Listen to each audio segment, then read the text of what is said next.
বেসামরিক বিমান চলাচল ও পর্যটন মন্ত্রণালয়ের সাবেক প্রতিমন্ত্রী অ্যাডভোকেট মাহবুব আলীকে গ্রেফতার করেছে পুলিশ। রোববার রাতে রাজধানীর সেগুনবাগিচা এলাকা থেকে তাকে গ্রেফতার করে ঢাকা মহানগর গোয়েন্দা পুলিশ।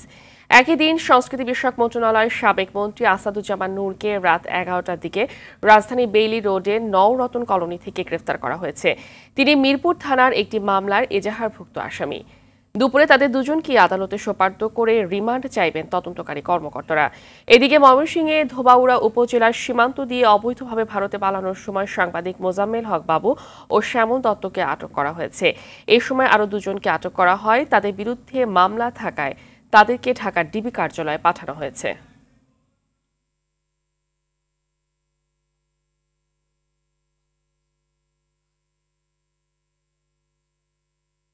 দর্শক, এই বিষয়ে সর্বশেষ জানাতে রাজধানী সিএমএম কোর্ট থেকে সরাসরি যুক্ত হচ্ছেন সহকর্মী ইকবাল অনেক মাহবুব আলী ও আসাদুজ্জামান নূরকে কখন নাগাদ আদালতে তোলা হতে পারে এবং ময়মনসিংহ থেকে 3 সাংবাদিকের আটকের বিষয়ে কি তথ্য আছে আপনার কাছে জানাবেন।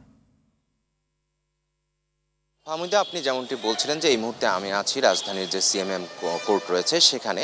তো আপনি যেমনটি বলছিলেন যে গতকাল রাতে বেসামরিক বিমান পর্যটন প্রতিমন্ত্রী মাহবুব আলী ও সাবেক সংস্কৃতি মন্ত্রী আসাদুজ্জামান নূরকে আপনার গ্রেপ্তার করা হয়েছে। তাদেরকে ডিবি কার্যালয়ে রয়েছে। আমরা যতটুকু জানতে পেরেছি যে আর অল্প কিছুক্ষণের মধ্যেই তাদেরকে সিএমএম কোর্টে নেওয়া হবে এবং যে এই 5ই আগস্টের পর থেকে যেসব মামলা হয়েছে সেসব মামলায় যারা এই পর্যন্ত গ্রেপ্তার হয়েছেন তাদেরকে যে প্রক্রিয়ায় 10 দিনের রিমান্ড চাওয়া হয়েছিল তাদেরকেও একই প্রক্রিয়ায় রিমান্ড আবেদন করবেন পুলিশ এবং তারপর আদালত যতটুকু আদালত যা তাদের রিমান্ড মঞ্জুর করেন সেটি করবেন। আর এর আগে যদি বলে রাখি যে বেসামরিক বিমান চলাচল প্রতিমন্ত্রী যে সাবেক রয়েছেন তাকে কিন্তু গতকাল রাতে সেগুনবাগিচা থেকে গ্রেপ্তার করা হয়েছে এবং আসাদুজ্জামান নূরকে বেইলি রোড থেকে গ্রেপ্তার করা হয়েছে। আর গত রাতে অবৈধভাবে ভারতের উদ্দেশ্যে যাওয়ার পথে কিন্তু সিনিয়র সাংবাদিক মোজাম্মেল হক বাবু এবং শ্যামল দত্তকে সহ আরও দুইজনকে ময়মনসিংহ থেকে গ্রেপ্তার করা হয়েছে। তাদেরকে কিন্তু এখন ঢাকার উদ্দেশ্যে নেওয়া হয়েছে।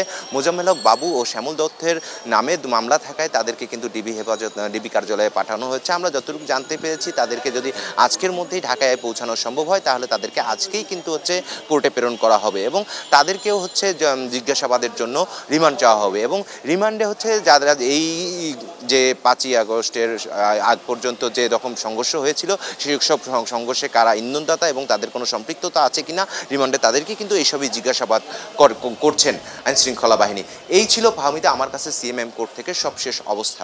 ধন্যবাদ আপনাকে।